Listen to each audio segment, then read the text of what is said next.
Абзал сен бе? Я абзалмын.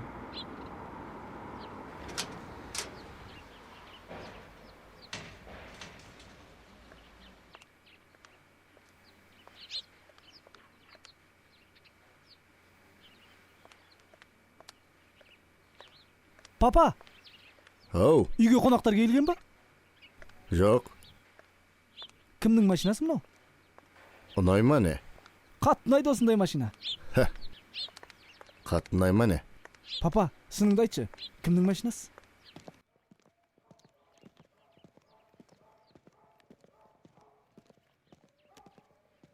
О, қыздарың келді. Опа, қыздар, жандарма өшен қалайсыңдар? Сәлем, қыздар. Сәлем.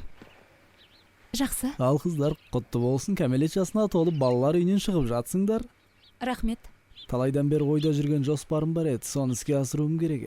Қай жоспар? Саған ешқандай қатысы жоқ. Кеттік.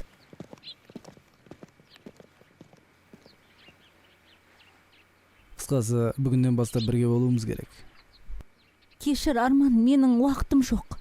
Біз қыздармен... Сонда қашан? Bir үйде достарыммен отыратын едім. Әлде ойлан, мүмкін подругаларыңмен келерсің. Тоқташы.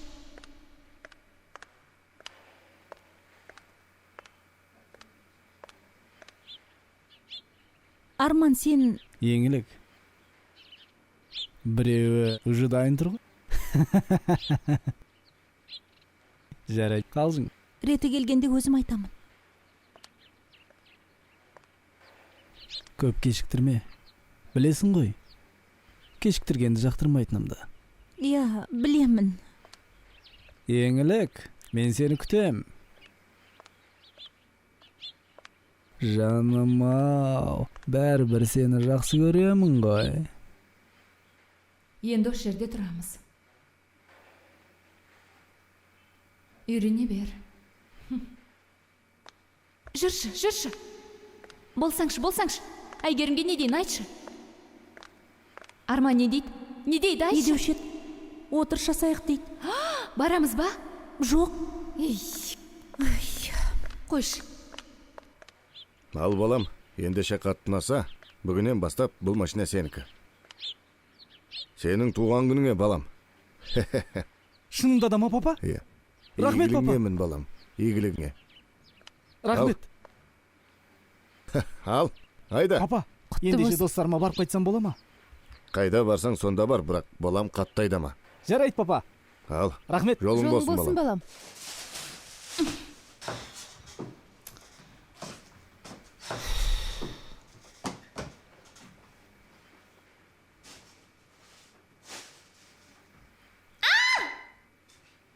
Не болды?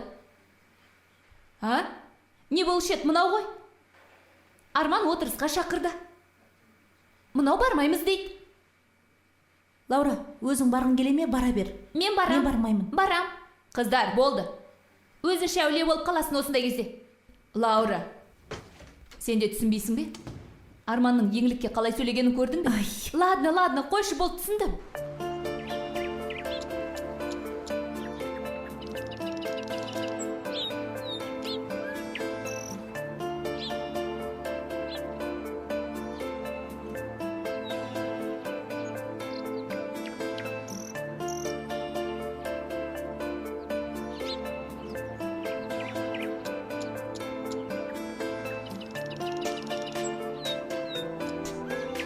Саламатсыз ба?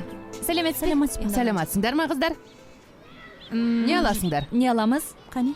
О, қыздар, мен мынаны алам. Мен мынаны. Мына Мынау балмұздақтар қаншадан? Айтыңызшы. 40 теңге.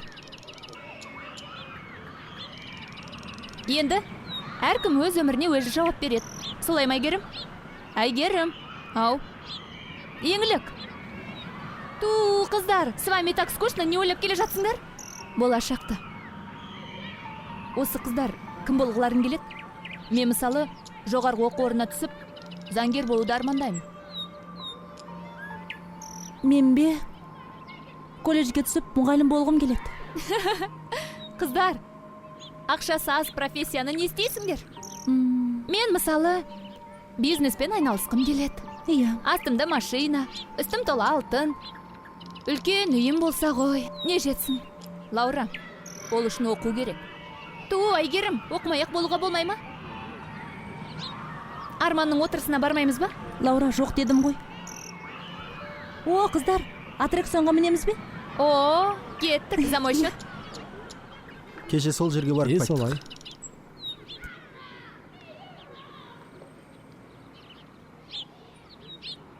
Талғат, қыздарды қараш.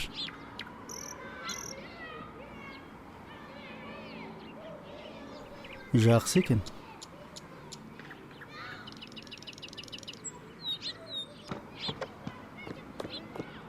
Ағамнан ала салыңызшы. Кіріп кетейінші енді. Болмайды. Ала салыңызшы. Хоп. Сәлем.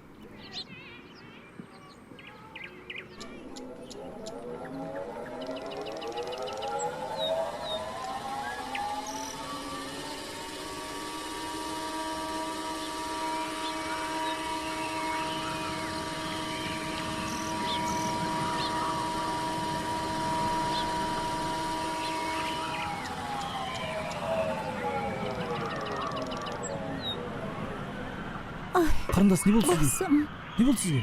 Еңлік, не болды саған? Не болды? Еңлік, не болды? Еңлік. Басым, ай. Қане?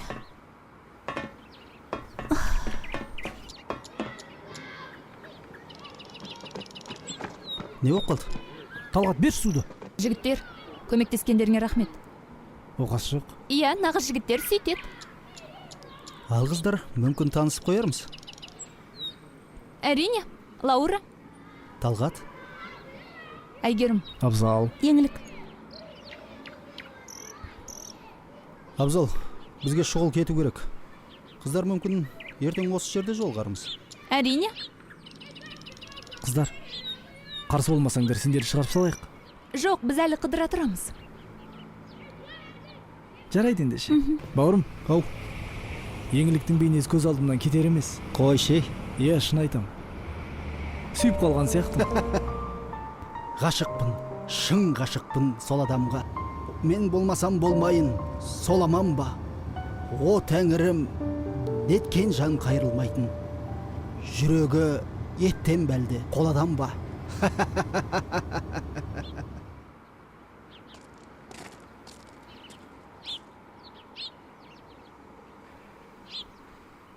Бол, кетейікші, не істеп тұрмыз? Көрсе сенде, Лаура. Ой, түспейм. Оқығым келмейді.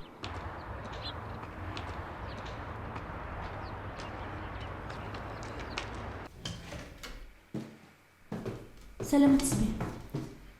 Сәлеметсіңдер ма қыздар? Қандай жұмыстармен келдіңдер? Құқықтану мамандығына түсейін деп едім. Бастауыш сыныбы. Бізде бұл мамандыққа грант жоқ. Сонда- Кешіріңіз, біз балалар үйінен едік. Иә.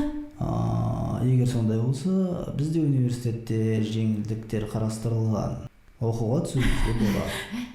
Бірақ егер мен тыңдасаңдар, техникалық мамандыққа түсіңдер. Ол кезде шәкіртақы да аласыңдар. Және Иә. бізде жатақхана да бар. Екеуіңе де бір бөлме алып берем. Қазір қайда барамыз? Қайда Қазір барайық? қабылдау комиссиясына құжаттарыңды өткізіңдер. Менің атымнан деп айтыңдар. Жарай ма? Сіздер балалар үйінен келгендеріңізді де айтыңыздар. Аха. Рахмет. Рахмет. Жақсы. Сау болыңыз. Сау болыңыз. Сау бола ғой. Құттықтаймын. Жарайсыңдар. Рахмет. келші. Жарайсыңдар. Иә. Иә, жаратып. Саламатсыз ба? Бізге Ой, алма беріңізші. ой, балалар үйінің балалары. Күнде келе ма? Мә, ала қой, ал. Бар, барыңдар. Жүріңдерші, базарға кіріп шығайықшы. Лаура, сен қызықсың, қалтаңда ақшаң жоқ қой. Оны тұрған не бар? Әшейін көріп қайтпаймыз ба? Ертең ақша болғанда ала саламыз. Иә, бәрібір істейтін ісіміз жоқ. Соны айтам. Арманның да отырысына барған жоқпыз. Жарай, барсақ барайық. Мә, жей бер. Әй, бар. Барыңдар, бар. Мына юбкаңыз қанша тұрады? Мыналары 4,5 Көрсетіңізші. бесімнан, ал мыналары... Әй, әрқайсыңа тарата берсем кешке. Не қалады еменде, ештеңе қалмайтын болды ғой тегі. Жоқ олардың. Қаншада? Болары Қаншаға сатасыз? Бірақ қазір ала төмен алмаймыз. болмайды. Ертең келіп аламыз. Болмайды төмен. Мінекейіңіз. Ала қой. Рахмет. Мына алманы.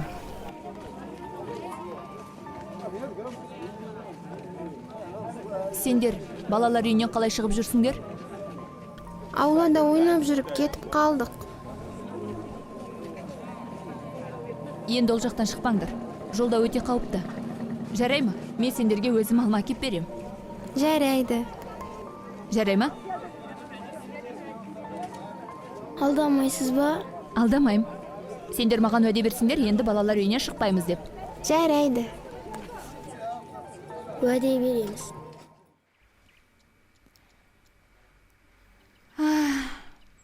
Шіркін. Менің де бай дәулетті жігітім болса, анау сияқты үйім болса, басқа арманым болмас еді. Содан сен не, тұрмысқа шығуды ойламайсың ба? Неге? Сол жігітке тұрмысқа шығам. Содан қаладағы ең үлкен ресторандардың бірінде той жасаймыз. Армандамай-ақ қой.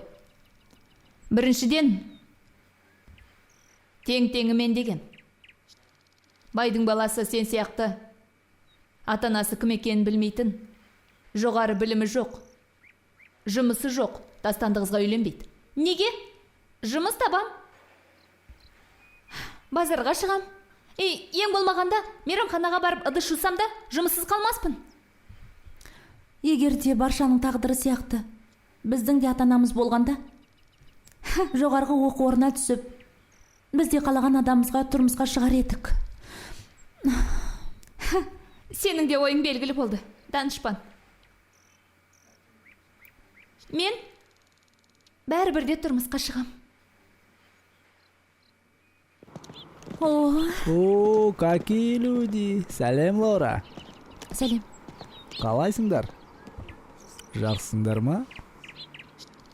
Еңілік, мыналарың кім? Арман, өз жөніңе жүр. Сен не деп тұрсың? Уәдеңді ұмытып кеттің бе? Не болып қалды? Мынауың кім? Типа жігітің бе? Типа емес, жігітім. Ну ладно, жолығармыз.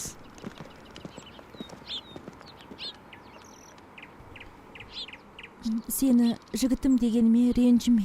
Жоқ, мен қуаныштымын. Жүр. Сендер жүре беріңдер. Қайда барасың? Қазір келем.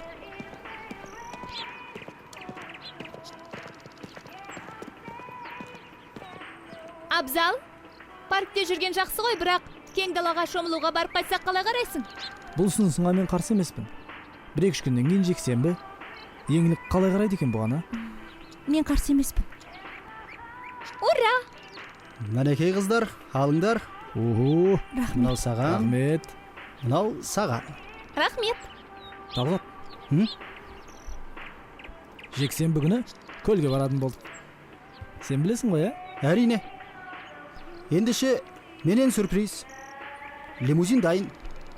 Махаббат аллеясына кеттік.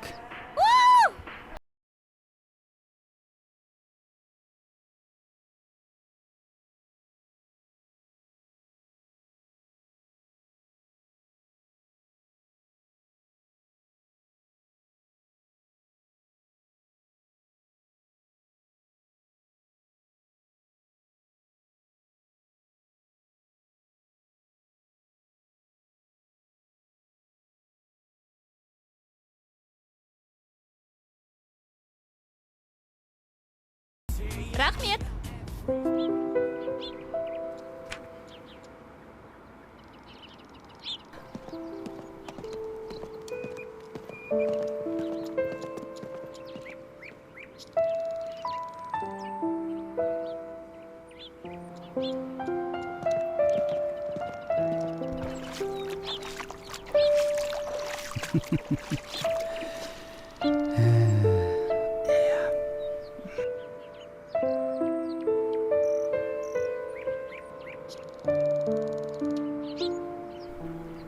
Қараш еңлік, қос жүректің өмірі қандай қысқа болған. Иә, шын сүйгендердің барлығы бақытты болады деп айта алмаймын. Мен де сондай мәңгілік өшпес махаббатты аңсаймын.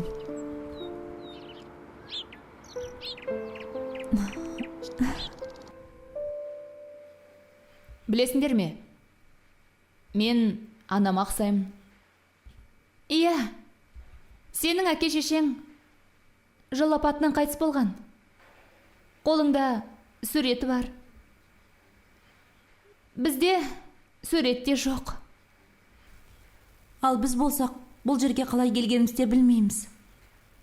Болашақты ойласам, қорқам қыздар. Ал мен дәулетті біреуге тұрмысқа шығам. Солай. Еңлік, Талғат керемет жігіт, е? Маған ұнайды. Машинасы бар, үйі, жұмысы, бәрі бар сияқты. Лаура, ол саған сөз салған жоқ қой. Өзім ақ салам. Онда тұрған не бар? Жынды, ұят емес пе? Мелдехан, менің сенімді адамым сенсің. Бүгінгі тірлікке өзің ғана барасың. Сақ бол. Қолма-қол $100,000 аласың. Жымын білдірмей істейтініңе сенемін. Менің сізді ұятқа қалдырмайтынын білесіз ғой. Талай жұмыссыз жүрген кезімде қызметке алдыңыз. Мен сізге адал қызмет жасаймын. Иә. Қыздар, қалайсыңдар? Сәлематсыз ба? Сәлематсыз бе, апай? Бәрі жақсы ма? Қалайсыз, әпке? Келіңіз. Жақсы, өздерің қалайсыңдар? Жақсы. Ал қыздар, не жаңалықтарың бар? Көп болды кездеспегенімізге. Ай, апай, жаңалық көп. Мына еңлік қызыңыз бір жігітке ғашық болып жүр. Ту, қыздар, не болды, тере бердіңдер ғой? Ендеше анау екі қамазға нитромофоз артылып, қаланың аэропорт жағында тұр. Мына накладнойды берсең, олар саған ақшаны береді. Түсіндім. Талай барып жүрген жеріміз ғой. Қам жемеңіз, бәрі жақсы. Көріскенше ендеше. Жақсы.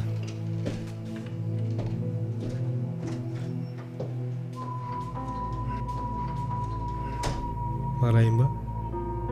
Өзі бара берсін. Жарайды. Мен... Айтсаңшы. Бір жігітпен сөйлесіп жүредім. Өзі жақсы жігіт. Адамгершілігі мол жігіт. Маған ұнайды. Бірақ мен оған лайық емес сияқтымын. Жоғарғы білімім жоқ. Ата-анам жоқ. Оның ата-анасы мені қабылдамайтынына мен кәміл сенімдімін. Қызым, сен олай деме жаным. Адамдардың бәрі бірдей емес. Сенің айтуыңша ол кісілердің адамгершілігі мол дейсің ғой. Сен жүрегіңді тыңда. Жүрегің не деп тұр? Иә, апай. Қасында бір Талғат деген досы бар. Ол да абзалдан кем емес. Жандарым-ау. Олар да ақымақ емес. Біреуді сүйсең адал бол. Өтірік сөйлеме. Жаман әдеттен аулақ болсаңдар болды. Жігіттер адал, инабатты, таза қыздарды іздейді. Сендерді қалай тәрбиеледім? Осыны әрқашанда естеріңде сақтаңдар. Иә, апай. Оларда ақымақ қыздарды керек қылмасы анық қой.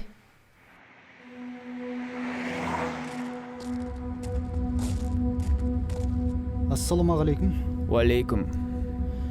Компанияның өкілі мен болам. Атым Мелдехан. Онда машинаға жүріңдер.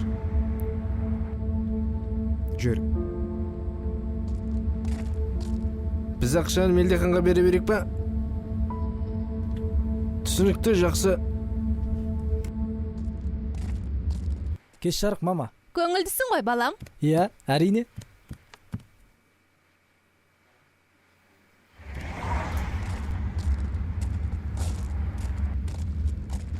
Міне, Жігіттер, сендерге сенем ғой.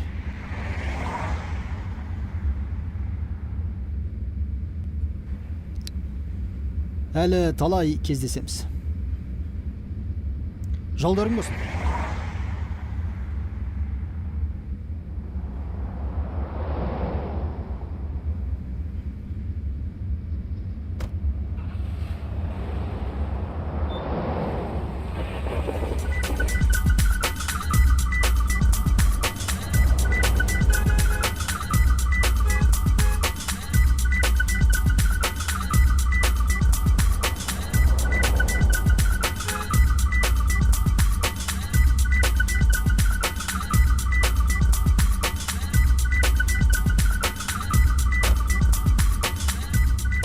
Жігіттер не болды?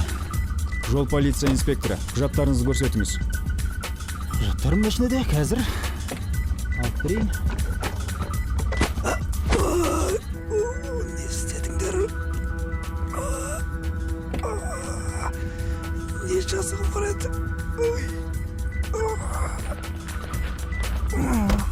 Алаулаған сезіммен еріп кетті өзімнен. Еліктірдің аздана, уақыт берші аз ғана. Мөлдіреген жанарың, Ертең сенің орның әлі мен отырамын. Махаббат боп өзіңе күйіп жанып барамын. Ох, жанарым, жоқ қой менің амалым. Қарамаймын десем де, қарап қоям қарағым. Ох, жанарым, жоқ қой менің амалым. Қарамаймын десем де, қарап қоям қарағым.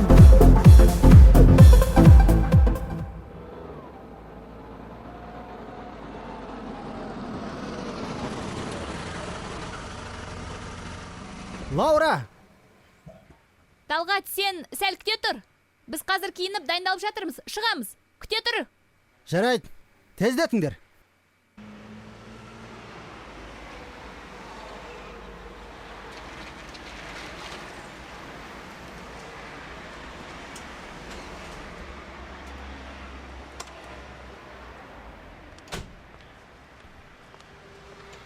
Саламатсыз ба? Сәлем, жақсылық. Келдің бе? Сәкен, Оу, жақсылық келді. қазір. Кел, кірсеңші. Жақсылық кел. Төлет. Ассаламу алейкум. Уағалейкум. Бері келіп кетіңізші. Не болды? Жағдай қиын болып тұр. Не болды? Айтсаңшы.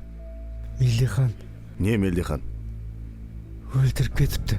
Не? Ақшашы. Таппадық. Жоқ.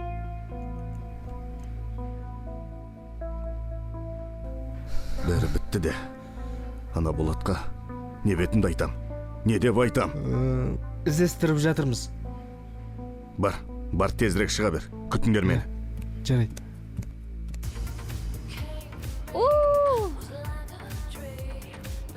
Қандай тамаша. Қарасаңшы.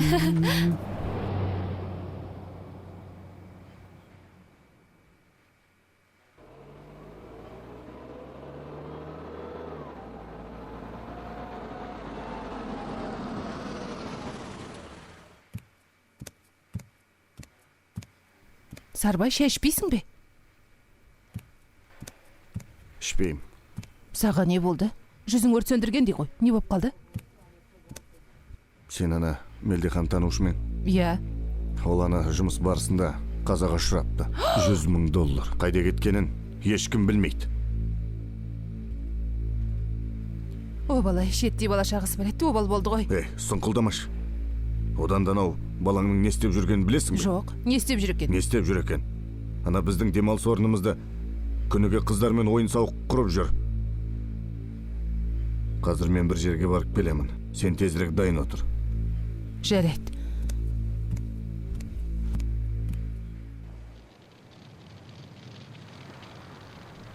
Лаура. Лаура. Ау, мен саған бір нәрсе айтсам күлмейсің бе? Саған табан астынан не деп айтайын? Жарайды, күлмеймін, айта бер.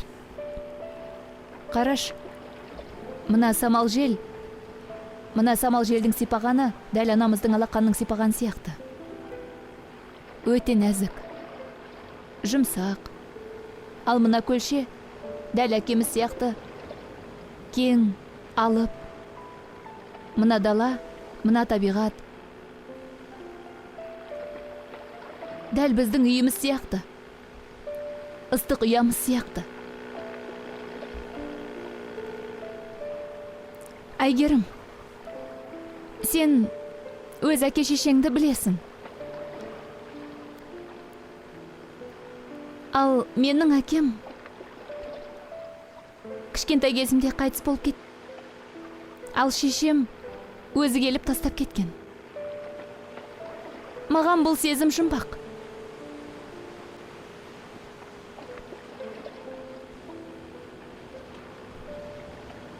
Ана екеуін қараш. Өздерімен өздері емес. Өздері менсінерде емес. Иә, десеңші. Біз білмейтін жұмбақта осы шығар. Мына ауа, мына табиғат. Тіпті абзал мен еңлікте осы бақытты ғұмырдың мәні сияқты. Өмірдің тамаша парақтарына енді жеткен шығармыз. Қалай ойлайсың? Иә.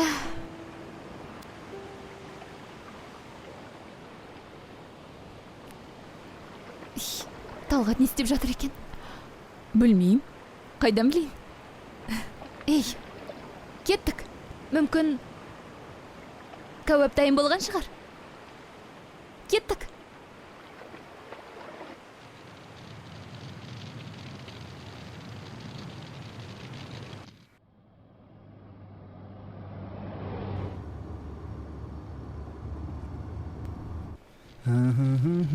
Сәлем!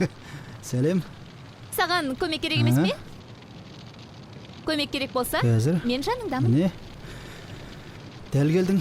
Мүмкін менің орныма кәуап пісірерсің.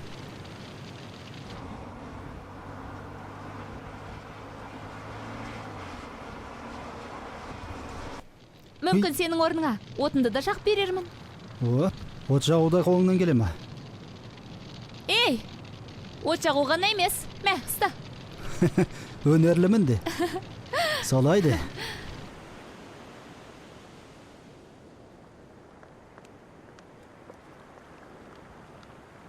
Абзал. Ей, Абзал. Абзал. Бер келші. Қазір келем. Не болды?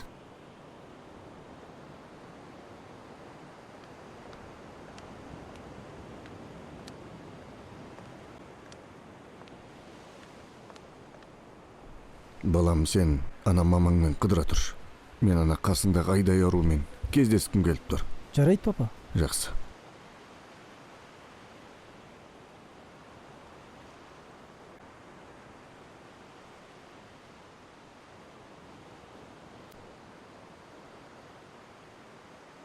Иә, қош келіпсіз. Мұнда қалай келдіңіз? Абзал жүр деген соң келіп едім.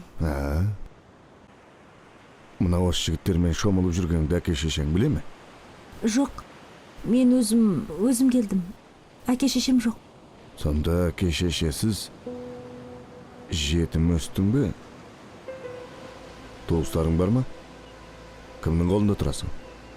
Туыстарым да жоқ.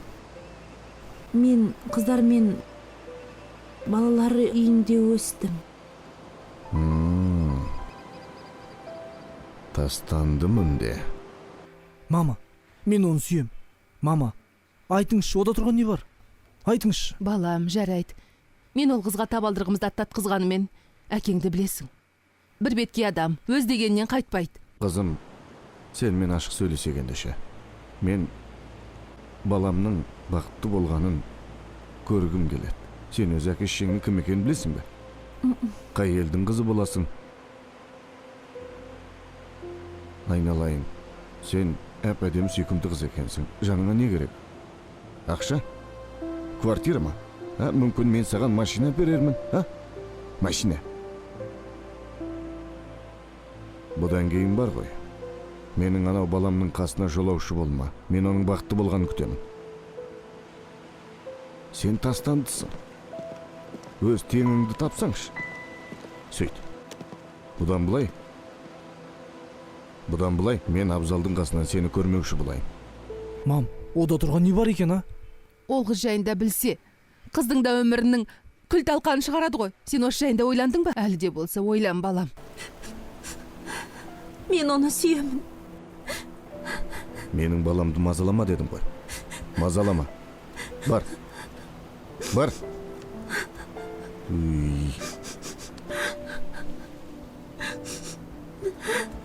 Мазалама. Бар. Еңлік, неге жылайсың, айтшы? Айтсаңшы енді. Еңлік, әлден олар бір нәрсе деді ма? Еңлік, айт деймін. Қарғыс айтамын, мама. Маған енді ештеңе қызық емес.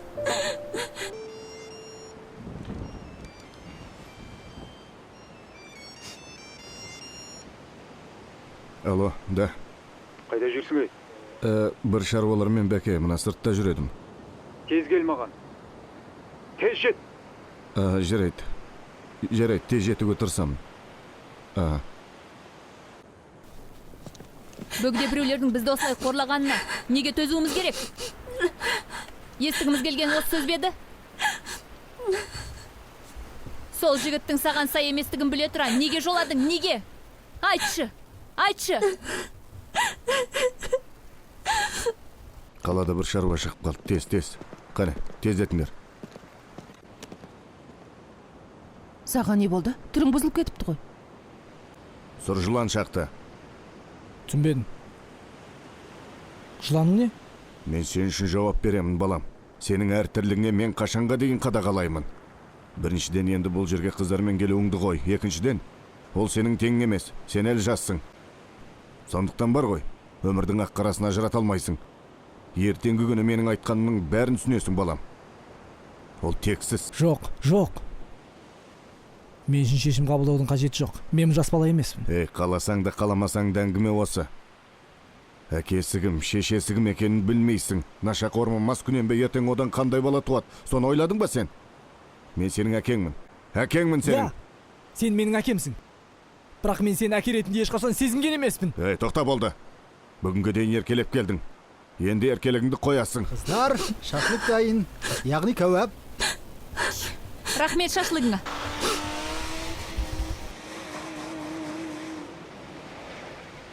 Қыздар не болып қалды? Жай ма? Досыңнан барып неғып сұрамайсың?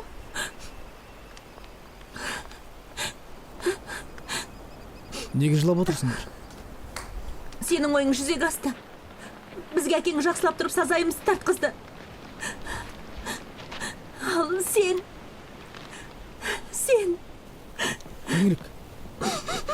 Еңлік. Мен еш нәрсе бүлдіргенім жоқ қой. Мен әкеммен міндетті түрде сөйлесем. Әрине сөйлесесің. Керемет әкең, тамаша әкең. Сен не деп тұрсың? Сол. Ал енді, не қарап тұрсың? Сендердің қолдарынан ұрыдан басқа не келушен? Біз сияқты тастанылардың аузын жабу не тұрады сендерге? Әкең қандай болса, сен де сондайсың. Өтінем. Еңлік. Сен де бір. Әкеңнің мінезін біле тұра. Қыздар! Тоқтасаңдар. Кіріңіз. Сәлеметсіз бе? Сәлеметсіз ба? Отыра қойыңыз. Жоқ, рахмет, мен тұра берейін. Кешіріңіз, сәке, мен Мелдеханның толық айлығын алайын деп едім. Жетісін өткізуім керек. Ақшаның болмай тұрғаны. Мелдехан жақсы жігіт еді ғой.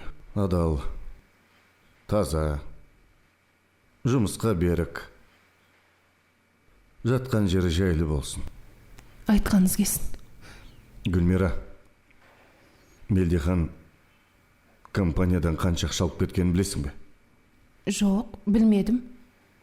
$100,000. Түсінесің бе? $100,000. Не? Түсінбедім. Мүмкін емес. Мүмкін емес. Кешіріңіз. Өй, өлексен еме. Бұл бала емес, біздің маңдайымызға біткен бәле болды ғой. Неге олай дейсің? Жалғыз ұлымыз емес пе? Тоқтатшы. Балаңды ақтамай-ақ қой. Ақтайын деген жоқпын ғой. Ей қатын, менің де құда болып, арқа-жарқа болып, мына ел қатарлы отырғым келеді төрде. Оның әкесі алқаш ба, әлде наркоман ба, өзі де білмейді. Ертең ана немереміз қалай болады? Соны ойладың ба сен? Сенікі дұрыс. Мына дүниеде, мына байлықта бәрі ертең соның елшісіне қалатын ойламайды, я? Таңдап алған ана жолы, сол жолынан талай таяқ жейтін әлі білмейді та. Мұнда қайғырып қапа болғанша, жүр, кафеге барайық.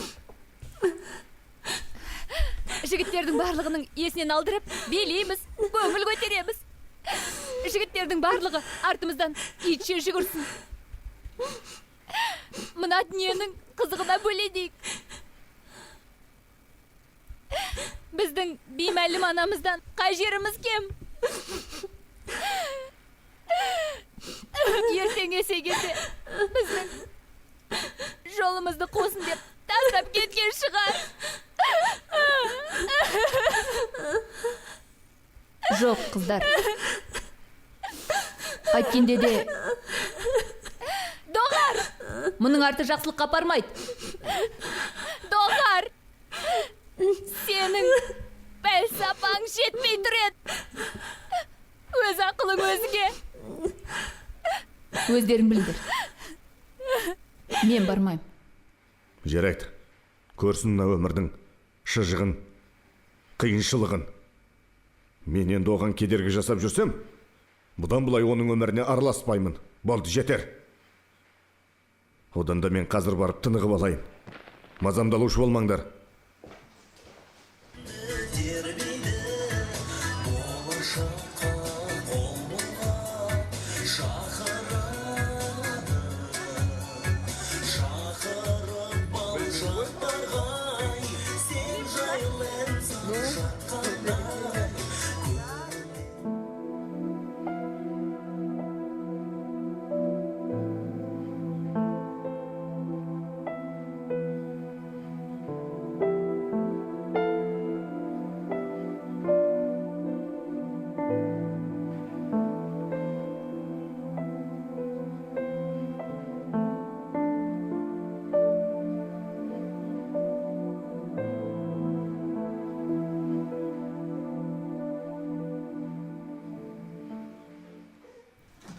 Жүр.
қойшы жүрші. Дәл бүгін сөйлескенмен пайда жоқ, Абзал. Одан да ертең есіңді жиған соң дұрыстап сөйлеспейсің бе? О, Құдай. Не үшін бізді тастап кеттің? Біздің не жазығымыз бар? Мама, папа, мен сендерді сағындым.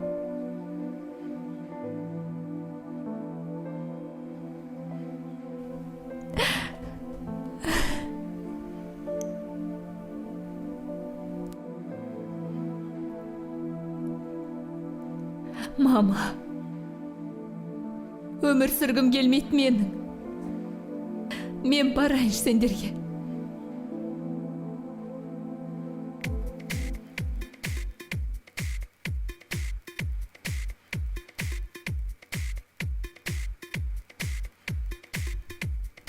Жүрші, кеттік. Қайтайық шодан да.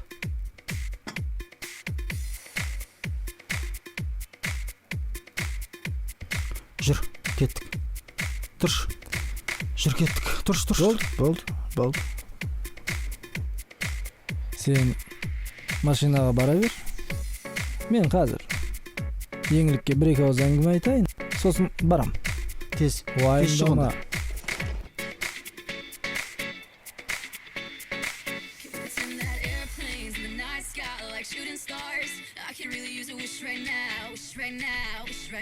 Еңлік, кеттік. Жүр, бауырым. Жүрш, еңлік. Жүрш. Бауырым деймін саған. Не? Бауырым, араласпаш. Не проблем керек ба саған?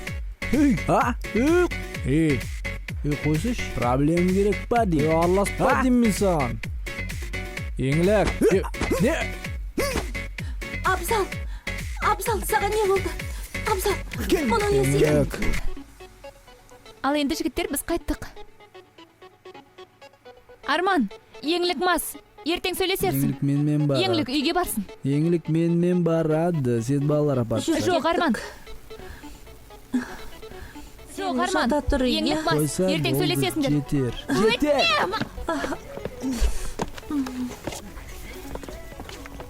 Қандас, тұра тұрыңыз. Қайда барасыз? Тұрыңыз, сабыр сақтаңыз, қандас. Спер. Еңлік. Қарындас. Жақсы ма? Ұнай ма? Әйгерім. Не болды? Еңлік. Не болды? Еңлікке не болды? Арман квартирасын алып кетті. Қайда? Квартирасын жасын бе? 6-шы микрорайонда. Қазір мөлдір сен жата тұр. Мам! Қазір келем.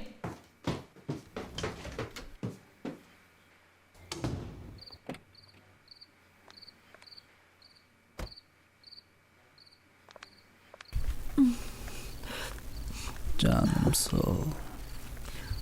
Басым ай.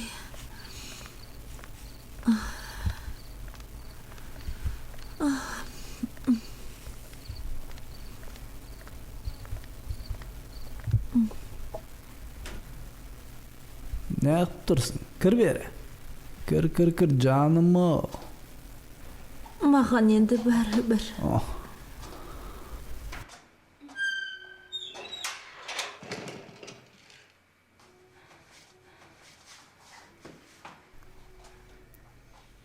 Фу, арақ сасып кетіпсің ғой. Бар шыңш тез.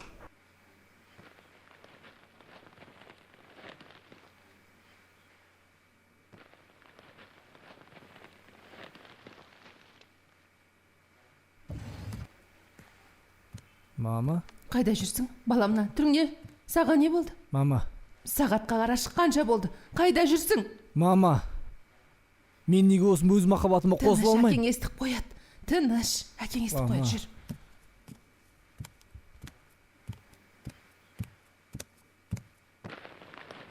Мама, енді маған бәрібір.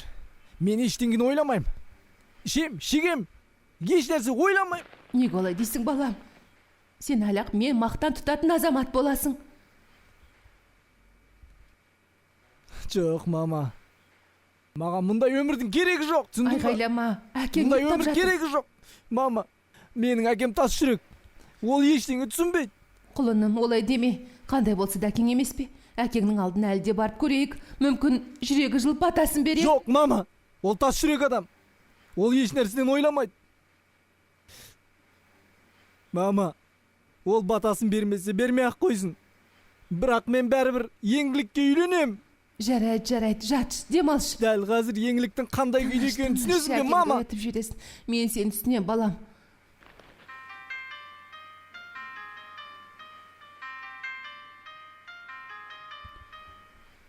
Алло, тыңдап тұрмын, не болды? Қандай авария, түсінбедім. Асықпашы, айтшы. Не? Кім? Қазір барам мен.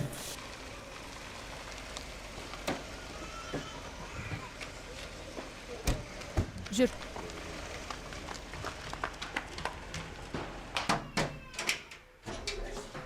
Есік ашық екен. Еңлік. Не мынау түрің? Еңлік, мынау кімнің киімі? Қыздар, маған енді бәрі Есіңді жейші, жаным. Мен ешкімге керек емеспін. Абзалға да керек емеспін. Есіңді жейші, сұранам, есіңді жейші. Мен тастандымын. Бәріміз тастандымыз, есіңді жей болды.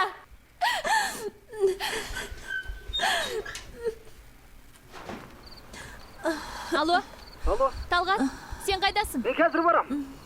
Не болды, қыздар? Жай ма? Қашанғы біз осылай әркімнің бізді ұрлағанына төзуіміз керек. Олай деме, Лаура.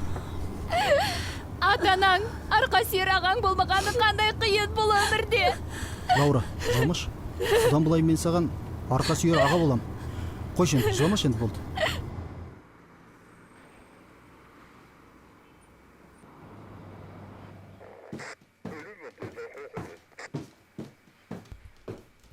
Сәлематсыз ба? Маған тергеуші Жасыбаевқа кіру керек еді. Бірінші этаж 7-ші кабинетке барыңыз. Рахмет.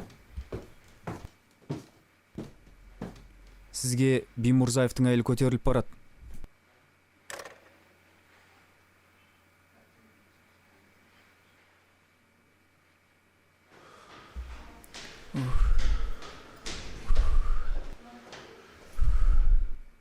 Қылмыскерлерді таптыңыздар ма? Жоқ. Біз қарастырып жатырмыз. Күйеуіңіздің жауласып жүрген біреу бар ма еді?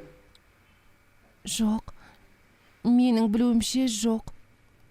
Ал өзіңіз кімнен күдіктенесіз? Білмеймін. Соңғы рет Сарыбаймен ғана сөйлескен. Сол кісіден басқа ешкіммен сөйлескен жоқ. Ол кісіге біздің күдігіміз жоқ. Өйткені ол күдіксіз. Күдік дәлелсіз айналайын. Басқа хабар жаңалық болса өзіміз хабарласамыз.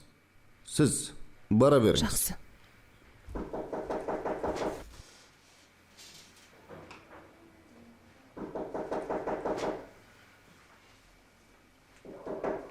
Кім? Мен Талғатпын.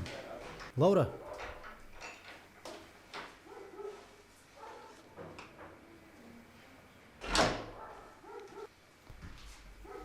Лаура? Бақыт деген не?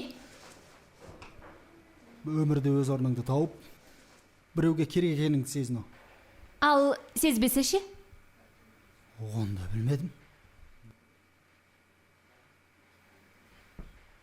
Мысалға, сен біреуді жақсы көрдің. Бірақ ол түсінбеді. Мүмкін емес. Мүмкін болғанда қандай? Қызық екен. Сонда ол кім? Ол...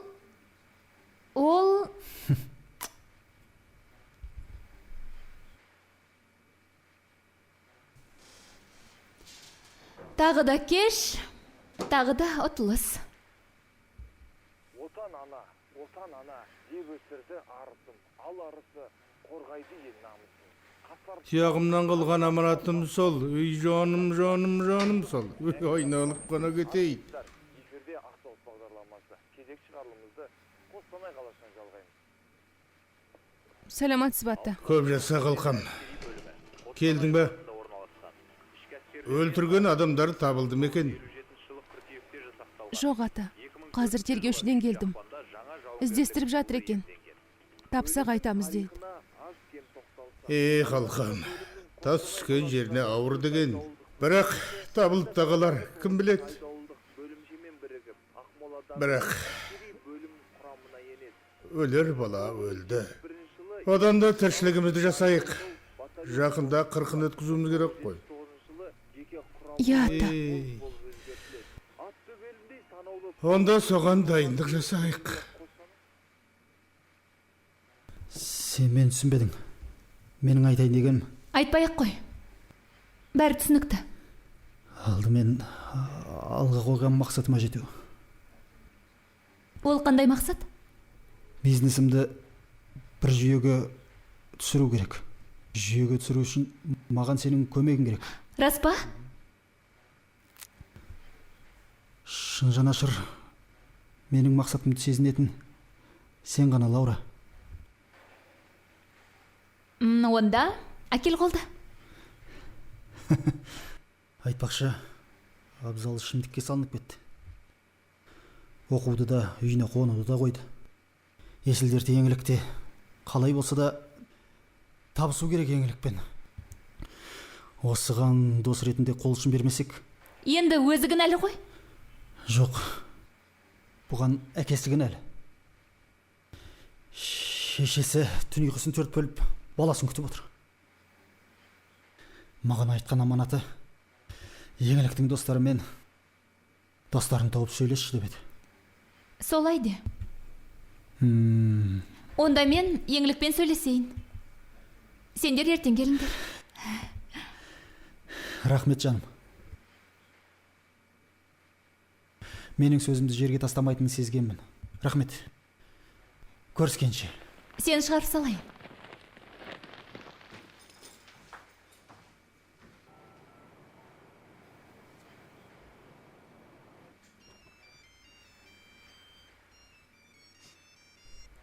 Тыңдап тұрмын. Ақша қайда? Енді адам өлімі болды. Іздестіріп жатырмыз. Табылып қалар.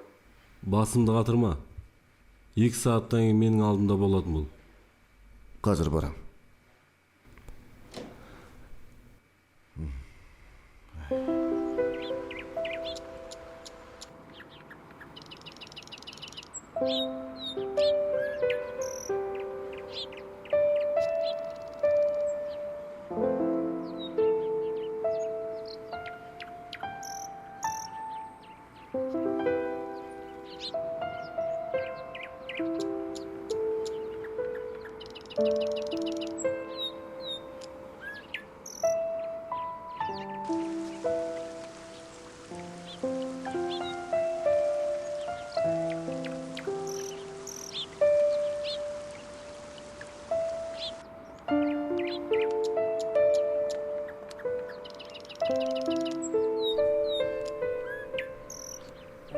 Жамбыл облысы білім беру департаментінің облыстық жасөспірімдер. Сәлеметсіздер ма? Еңлік осында тұра ма? Тұрады, 2-ші қабатта. Қазір олар сыртта жүрген болар.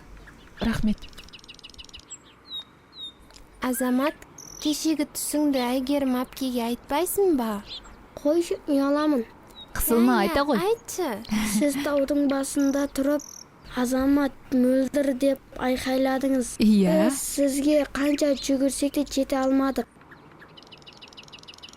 Мөлдір сүрініп құлады да, мен түсімнен оянып кеттім. Әйгерім әпке, Ау жаным. сіз бізді тастамайсыз ба? Жоқ жандарым. Мен сендерді еш уақытта да тастамайым. Сіз бізге мама боласыз ба? Әрине. Бүгіннен бастап мен сендерге ана болам. Еш уақытта тастамайым. Мама.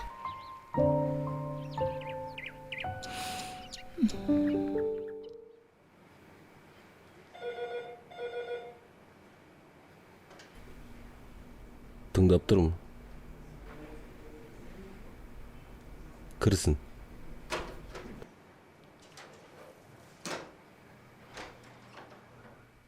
Бәке, рұқсат бекен. Ассалаумағалейкум бәке. Қалыңыз қалай?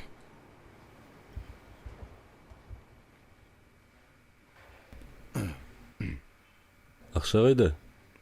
Бәке, іздестіріп жатырмыз. Құдай қаласа табылып қалар. Доғар артық сөзді.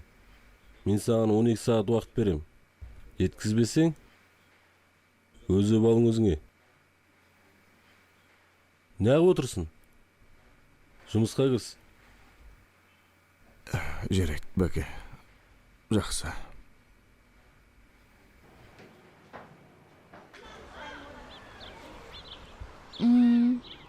Жарайды, жақсы.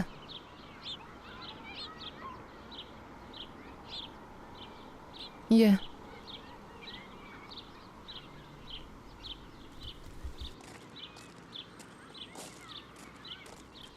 Сәлематсыз ба?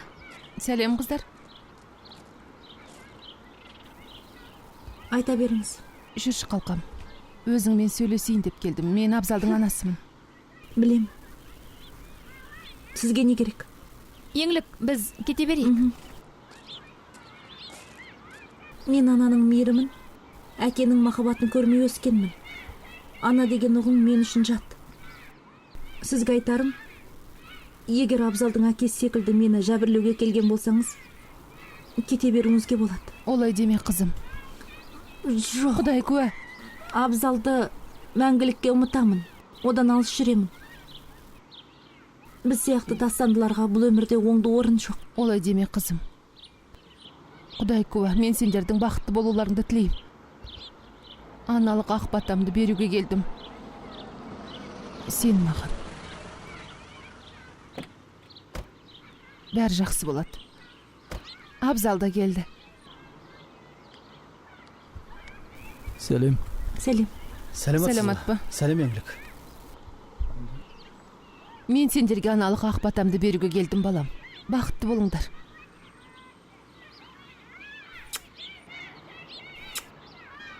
Әкең көнеді, қайда барады дейсің?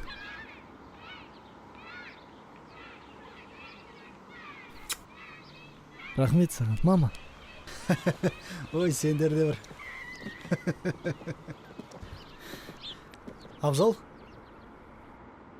Ал ендеше, қарсы болмасаңыздар, мен сіздерді өзімнің шағын кафеме шақырсам деп едім. Жақсы, барсақ барайық. Лаура есіңде ме? Мен саған соңғы кезде аға болам деген. Иә, есімде. Ендеше кеттік. Не тұрмыз? Жүрмейміз бе? Жүріңдер.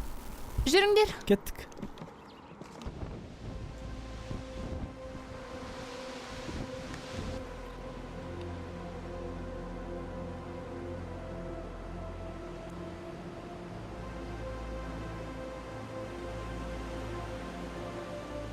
Есел аға 27 жасында, әкесі Кемелбектен 39 жасында Мелдеханнан айырылып қалатындай, Мелдеханның тәте қандай сіз деп алдымнан арсалаңдап шығушы еді. Інім ау, бәріміз де түс көргендей болып тұрмыз ғой. Балам кезінде біреудің баласын жазатайын тағып кеткенде, осы Гүлмер екеуі келіп, аға, не болды деп шырылдап, жүрегі езілді ғой. Есел аға, Алла тағала жалғызға осыншама деген құмар болды екен.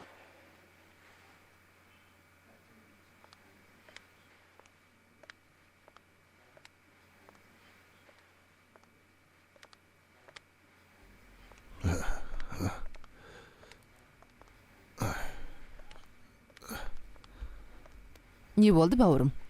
Не болды? Көзім көрмей қалды. Көзім көрмей қалды. Қазір мен жедел жәрдем шақырайын. Қазір.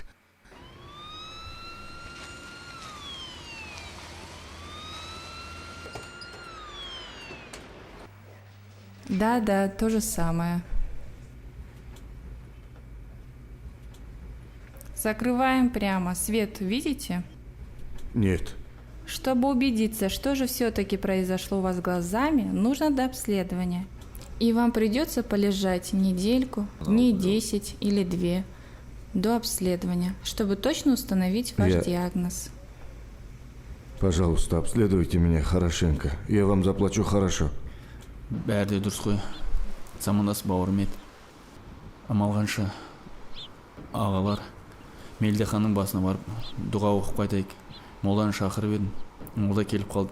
Жүріңіздер.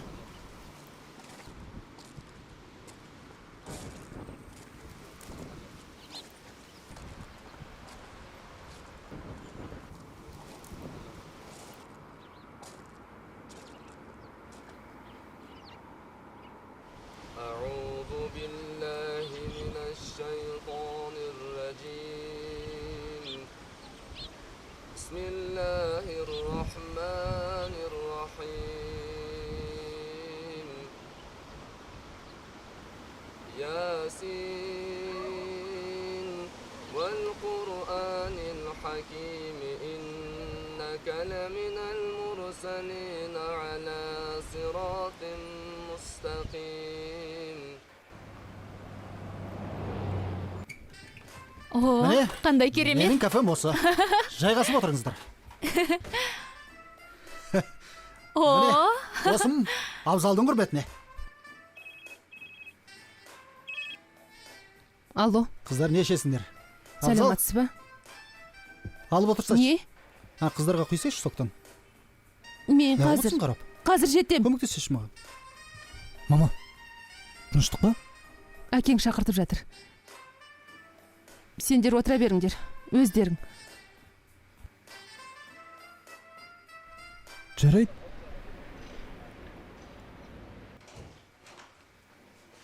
Кешіріңіз, сізге кісі кеп тұр, кірсе бола ма? Болады. Кіріңіз. Сәлеметсіз бе? Сіз кім боласыз? Тоқтағазиев Сарыбайдың келіншегімін. Олай болса мына жерге келіп отырыңыз. Ол кісінің қан қысымы өте жоғары. Сол кезде инфаркт болуы мүмкін, инсульт болуы мүмкін. Бірақ қан қысымы екі көзіне әсер еткен. Көзінің түбіне қан құйылған. Осы жерден біз біраз емдейміз. Бірақ ары қарай Алматыға немесе Астанаға барып емделу керек. Жазыла ма? Жазылғанда жазылады, бірақ көп емдеу керек. Тыныштық керек, демалу керек. Қазір кірсем бола ма? Кіріңіз, бірақ көп отырмаңыз. Рахмет сізге. Жақсы, сау болыңыз.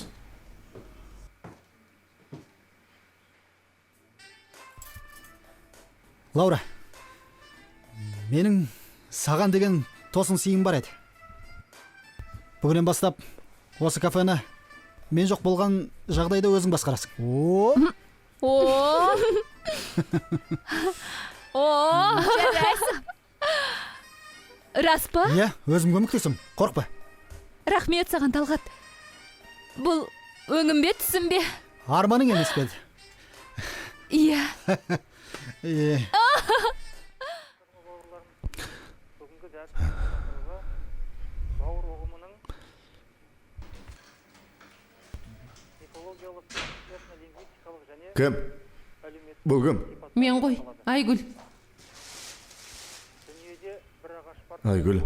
Ау, 12 ұл, қалайсың? 2 қыз бірге туған деген қазақтың жолы. Ай, еш жерім ауырып жатқан жоқ. Мына көзім көрмей қалды. Телевизор. Шейін дауысын естіп жатырмын ғой. Сол адамның 12 мүшесі Дәрігерге жолықтым. Бәрі де жақсы болады деді. Иә, білем, рахмет. біз айтып тұрған Жұмысыңдағылар келіп кетті. Не дейді? маңыздыларының Ақша сұрап келіпті. Сен не дедің? 2 дүкенді береміз деп айттым. осы күнгі қазақ Берейік, жаныңнан артық емес қой. Жарайды. Берсең бере берші. содан туындап жататын Не тамақ жейсің? Айран әкелдім. Жоқ. Ештеңе ішкім келмейді. Әуре болмай-ақ қойшы. Тәбетім жоқ. Балаң да келіп қалатын шығар. Абзал. осылай болып келген бе? Қайда жүр ол? олай болмаған. Қазір келеді. Келіп қалады. Абайға дейін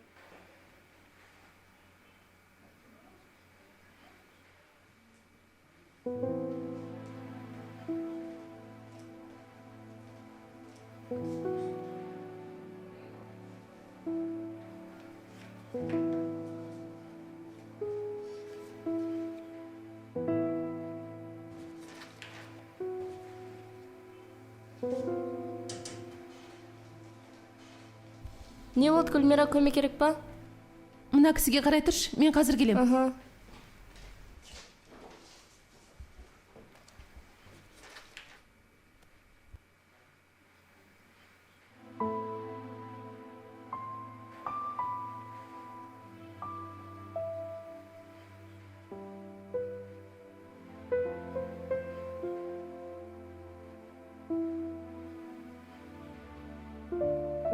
Сарыбай, сені де өлтіретін сәт келді білем.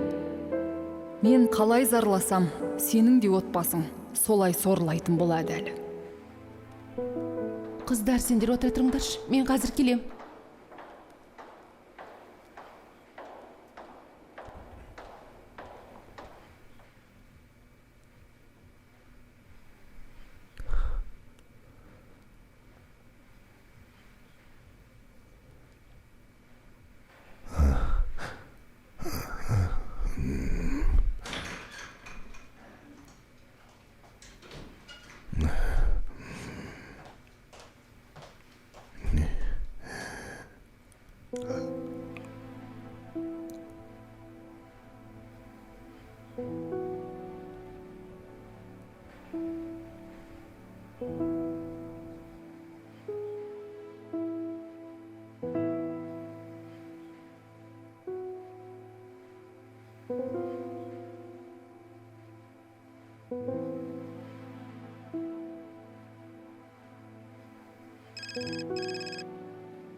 Алло, қалқан, мен ғой атаң. Мелдеханды өлтірген дұрыс ұсталды. Сарыбай емес екен. Не? Иә, Сарыбай емес екен. Мойындап отыр. Не дейсіз? Қасындағы жігіт екен. Иә, ол емес. Бәрін мойындап отыр.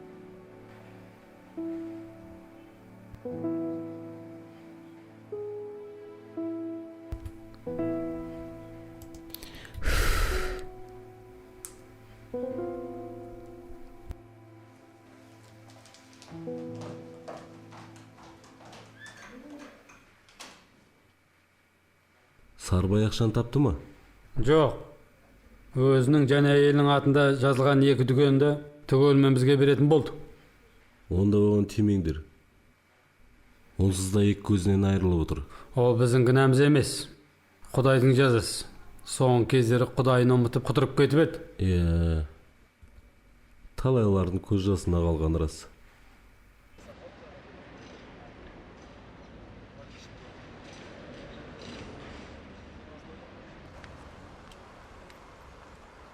Айгүл, айтпақшаны, Медбекке қарындасқа сыйлық жасау керек еді.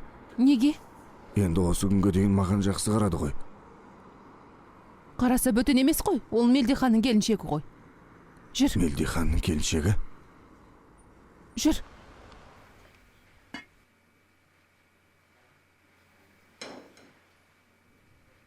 Қазір күн жарық па, жоқ әлде кеш боп қалды ма? Ұйқың келді ме? Қазір төсек салайын.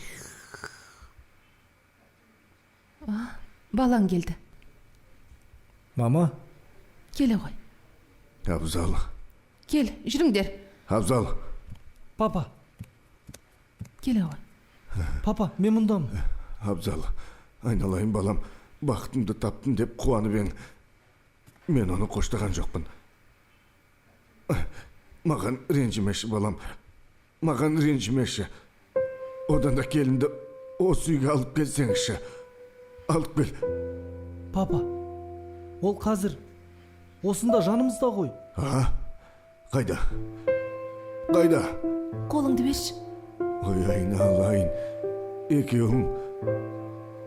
Екеуің бұл өмірде бақытты болыңдар. Рахмет, папа. Балам ау. Рахмет сізге. Келе ғой.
сен маған, аққумал көл болам, арманым сен қонмаған, самғаған. Еркелесең сен маған, елігім ай мен далам, бақытым боп кел маған, арманым сен таңдаған. Махаббат арман құсым, көгімде самғармысың, бақ болармысың, кеп қонармысың, естелік болып тек қалармысың. Махаббат арман құсым, көгімде самғармысың, бақ болармысың, кеп қонармысың, естелік болып тек қалармысың.